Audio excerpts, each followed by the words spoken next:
আমি আজ ওকে চিরতরের মতো এই দুনিয়া থেকে বিদায় করে দেবো, ওকে খুন করবো।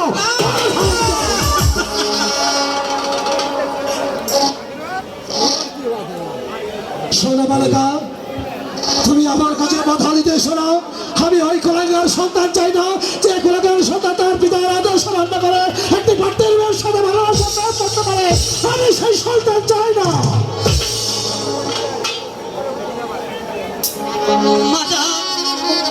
একটিবার বাবাকে বুঝিয়ে বলুন না, আমি যে ভানুমতিকে ছাড়া বাঁচতে পারবো না।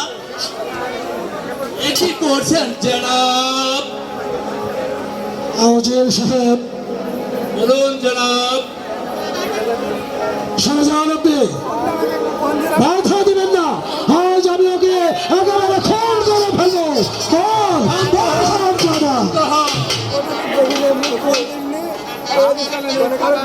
ও যে অন্যায় করেছে, ও কি অন্যায় করেছে